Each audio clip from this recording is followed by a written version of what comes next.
At pag-usapan natin yung debate ng mga bangag supporters. Etong si Claire Castro, binasa niya yung Section 17, Section 17, Article 9851 ba yun? Something like that. Binasa niya sa interview niya. Hindi naman niya binasa ng buo. Hindi niya binasa yung Rome Statute na yung Article 59, 'di ba? Hindi niya binasa. Yun ang problema dito sa gobyerno. Well, what can we do with Claire Castro? She's working for the government. Di katulad natin, di katulad ko na hindi ako bayad ng government, di ako bayad ng Duterte. Ngayon, sinasabi na DDS shit daw ako. Okay lang. Hindi ako DDS shit. Doon lang ako sa tama. Nakikita ko yung mali at tama. At ako, may first-hand experience ako. Talagang mga drugista sila, 'di ba? Sige, sabihin nyo nga sa mga kakilala ko. Sabihin nyo sa akin.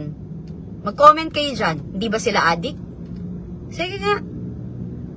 Tigilan natin tong kaplastic na to. Hindi ba sila addict? 'Di ba? Hindi ba kayo gumagamit ng droga? Sige nga. Sige, sabihin nyo sa akin na nagsisinungaling ako na hindi kayo nagdodroga.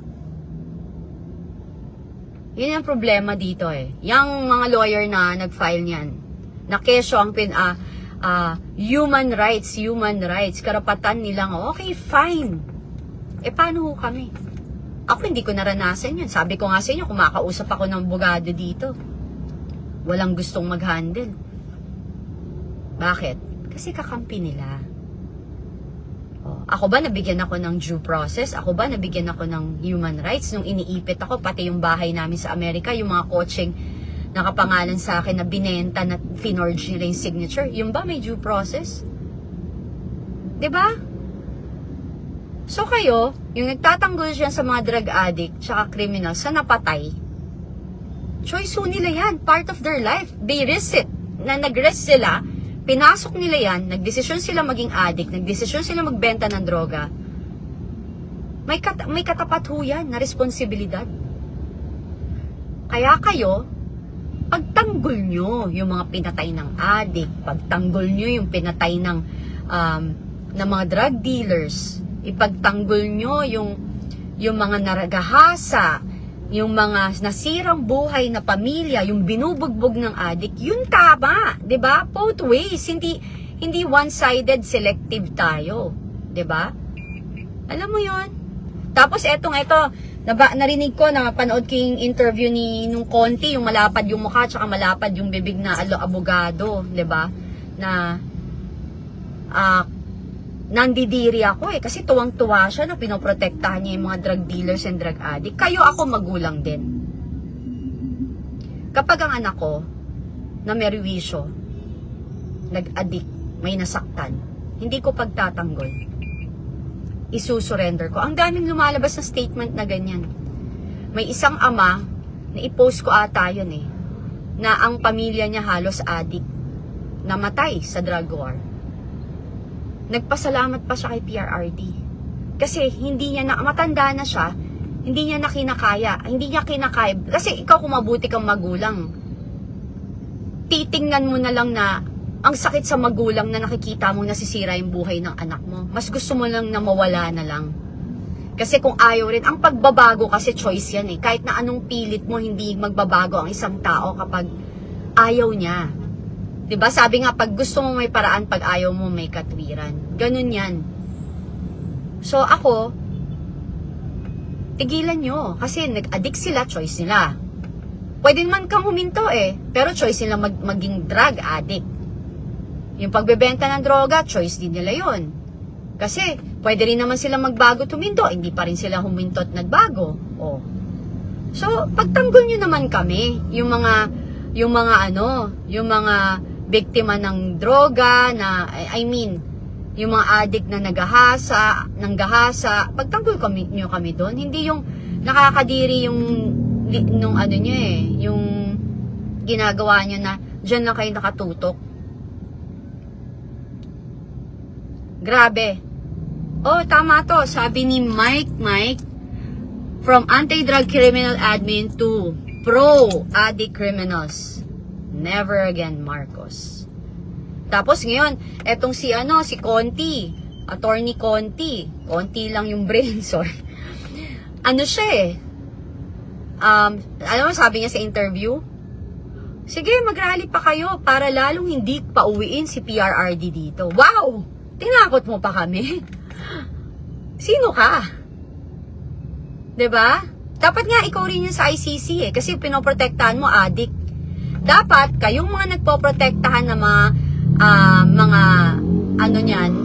mga addict and criminals, kayo ang dali namin sa ICC. Kami mag-file ng complaint against you na kami mga biktima ng mga na-rape, mga na-rape ng addict at napatay na mga addict. Hindi nyo kami pinapansin. Eto, may time kayo. Bakit? Kasi this is a political assassination. This is all political. This is not about human rights.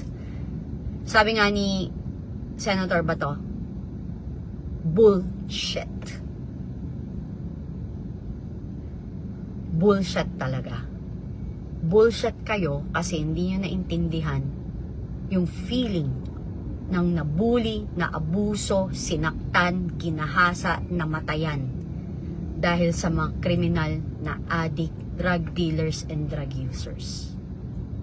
Sobra kayong insensitive and you don't care. Kasi selective. Kasi ang motibo nyo is really to assassinate PRRD. It's not about human rights. You want to assassinate him. Tinanggal nyo siya sa Pilipinas kasi duwag kayo na wala kayo talagang mapapatunayan dito sa bansa natin. Wala nga kayong final na kaso eh. 'Di ba? O ano ngayon? Ano ngayon nangyari sa inyo? Ginalit nyo yung tao. Tapos ikaw, Conti, nananakot. Tinatakot nyo yung mga DDS. Tinatakot nyo tayo na magrarally. Rally pa raw tayo ng rally para hindi na raw pauwiin. Eh, lalo mong gagalitin yung tao eh. Kasi nang titret ka. Even yung yung ultimo yung paglalabas ng emosyon, paglalabas ng sama ng loob ng mga tao na sa ginawa nyo, mali pa rin. So, kayo lang yung pwede? Kayo lang yung pwedeng mainis, magalit, mabwisit, at mag-rally? Pag nagrarally kayo, okay lang. Pag yung mga supporters ng PRRD ni Duterte, hindi pwede? So, ano yun? 'Di ba? Ano yun? Yung isa pa dyan, si Shelo Magno. Dati, ako dun eh. Kasi nga ako, sabi ko nga sa inyo, hindi ako doon ako kung pag tama yung debate niya or yung pinaglalaban niya, makikinig ako sa'yo. May punto ka eh, 'di ba? Akala ko okay. Hindi niyo napansin si Shelo Magno, hindi na binabanatan sila Martin Romualdez. Hindi niya binabanatan.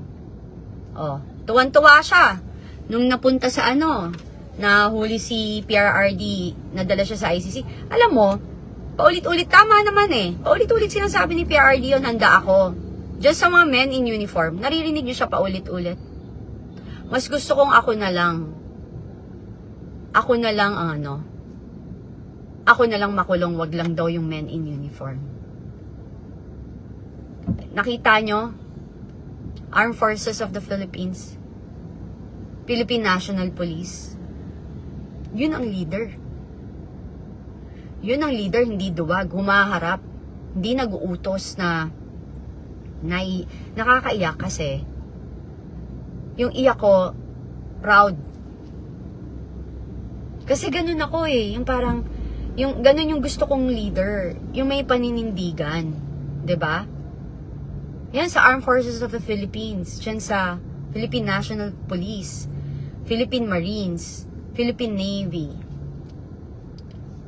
Itinaas ni Pangulong Duterte yung inyong integridad. Ngayon, etong gobyernong to, pinababoy niya ang uniforme ninyo. Yung kakarampot narinig ko, magbibigay sila 350 pesos.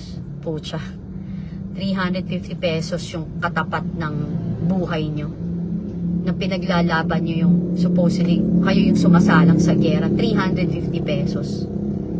Samantalang sila, ilang trilyon yung nawawalang kaban ng bayan. Sa flood control project na lang, ilang, 'di ba? Ilang trilyon yun. Alam niyo yun? Masyado na kayong iniinsulto ng gobyernong to. Akala yung 350 pesos katapat ng dangal ng mga sundalo. Sa mga kasundaluhan dyan, sobrang proud ako sa inyo, sa mga kapulisan na piniling umalis. Kasi makakabalik naman kayo basta't magkaroon ulit ng bagong yung bagong magandang liderato. Proud na proud ako. Yung sa kumukontra dyan na sinasabi na hindi, wala nang bayag ang mga men in uniform. Meron ho. Wag lang ho nating lahatin. Kasi meron. Ang dami na nila.